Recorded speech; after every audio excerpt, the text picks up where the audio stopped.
శ్రీ గురుభ్యో నమః. శ్రీమాత్రే నమః.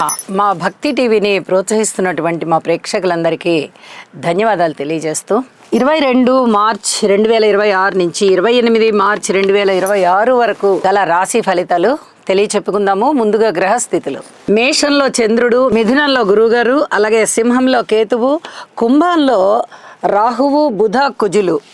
ఇక శుక్రాచార్యుల వారు కానీ, శనిగారు కానీ, రవి గారు కానీ మీనరాశిలో ఉంటూ ఉండగా వారాంతంలోకి వెళ్ళేటప్పటికీ శుక్రాచార్యుల వారి యొక్క స్థితి మేష రాశిలోకి మారి ఉంది. చంద్రుని యొక్క గమనము కర్కాటక రాశిలోకి మారి ఉన్నది. గ్రహ సమ్మేళనాల యొక్క ఫలితాలు ఏమిటి అంటే, బుధ, కుజ, రాహు గ్రహాల యొక్క స్థితి సంచారము కుంభరాశిలో కలిసి ఉంటూ ఉన్న కారణం చేత ఇక్కడ సర్పదోషం అనేది సూచిస్తూ ఉన్నది. అలాగే బుధ రాహుల కలయిక చేత కొద్దిగా వినికిడి శక్తి తగ్గడము, శారీరక శక్తి సామర్థ్యాలు తగ్గడము ఇలాంటివి ఉండడానికి అవకాశం ఉంది. ఇది చెప్పదగినటువంటి సూచన. అయితే గురువుగారి యొక్క దృష్టి ఉన్నది కాబట్టి కొంచెం పర్వాలేదు, అంత పూర్తిగా శక్తి నశించిపోకుండా ఉంటుంది. కానీ కొంచెం దీని ఎఫెక్ట్ మటుకు స్పష్టంగా తెలుస్తూనే ఉంటుంది అని చెప్పి తెలియజేస్తున్నాను. ఈ బుధ కుజ రాహులకి స్తోత్ర పరిహారాలు చెయ్యండి. అలాగే కుజరాహుల కలయిక కూడా మనకి సర్పదోషాన్ని సూచిస్తూ ఉంటున్న కారణం చేత ఈ సర్పదోష నివారణార్థం కుజరాహు స్తోత్ర పారాయణలు, అలాగే బుధుడు కూడా ఉన్నారు కాబట్టి బుధుని యొక్క స్తోత్ర పారాయణాలు చేయడము, విష్ణు సహస్రనామం చదువుకోవడము చాలా చాలా మంచిది.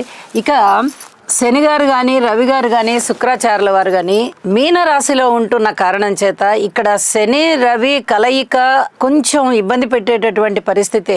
ఏదైనా మొండిన పడేస్తాయి పనులని. శుక్ర రవి కలయిక అడ్మినిస్ట్రేషన్ కెపాసిటీని పెంచుతుంది.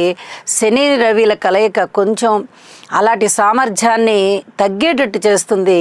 అలాగే మొండిగా ఉన్నటువంటి పనులు మటుకు బాగా చేస్తారు వీళ్ళు. ఇలాగా అంటే అక్కడ శక్తిని బట్టి అన్నమాట.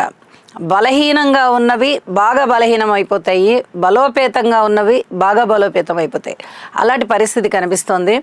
అయితే భార్యాభర్తల మధ్య మటుకు అన్యోన్యత విషయంలో కొద్దిగా జాగ్రత్తగా ఉండవలసినటువంటి గ్రహస్థితులే ఇవి.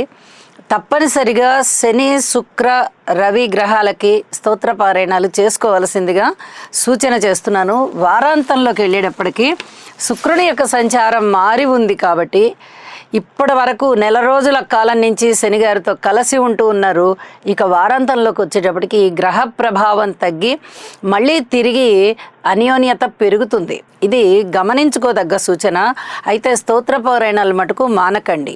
అలాగే కుజుని యొక్క సప్తమ దృష్టి కేతువు గారి మీద పడుతోంది. ఇది కొంచెం ఆధ్యాత్మిక చింతనని పెంచుతుంది.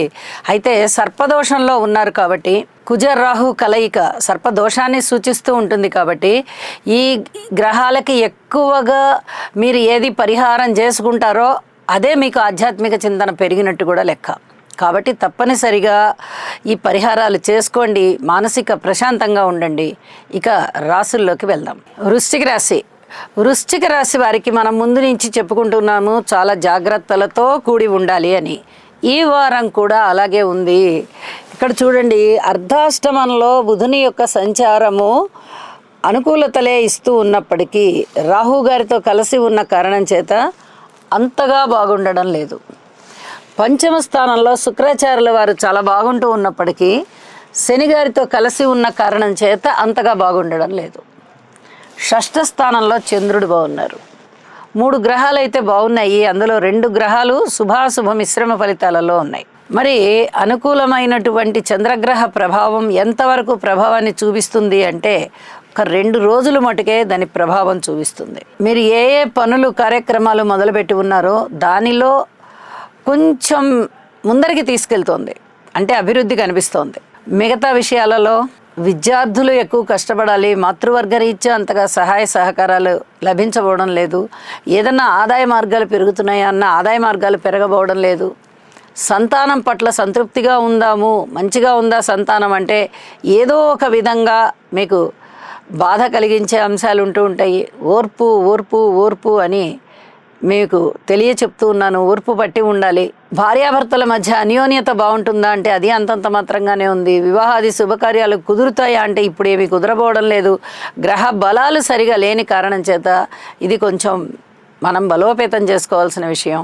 అలాగే ఏదైనా దూర ప్రాంత ప్రయాణాలు వస్తాయి, మనం కాస్త ఆనందంగా అటు ఇటు తిరిగొద్దాం అనుకుంటే అవి కూడా అంతగా అనుకూలించే పరిస్థితి లేదు సరిగదా. ఇంకా ఎక్కువగా ధనము ఖర్చు అయ్యేటటువంటి పరిస్థితి.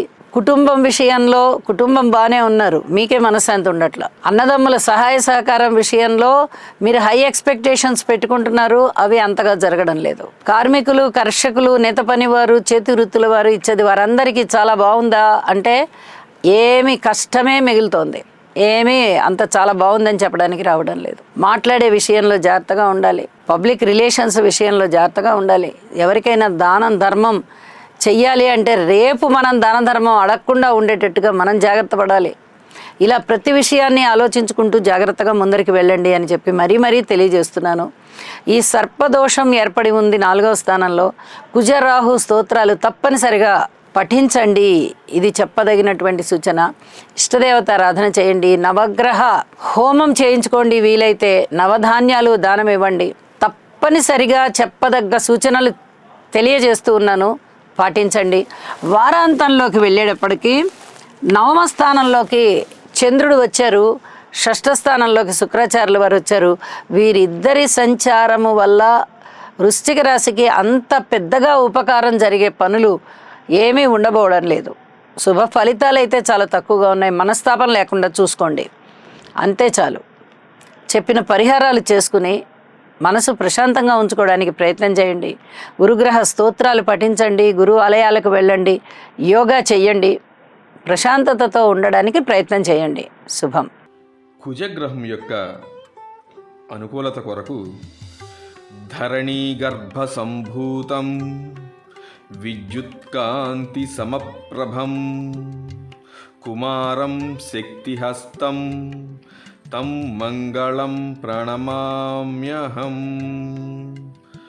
ఓం క్రాం క్రీం క్రౌం సహ భౌమాయ నమః. రాహుగ్రహం యొక్క అనుకూలత కొరకు అర్ధకాయం మహావీరం చంద్రాదిత్య విమర్దనం సింహికా గర్భ సంభూతం తం రాహుం ప్రణమామ్యహం. ఓం భ్రాం భ్రీం భ్రౌం సహ రాహవే నమః.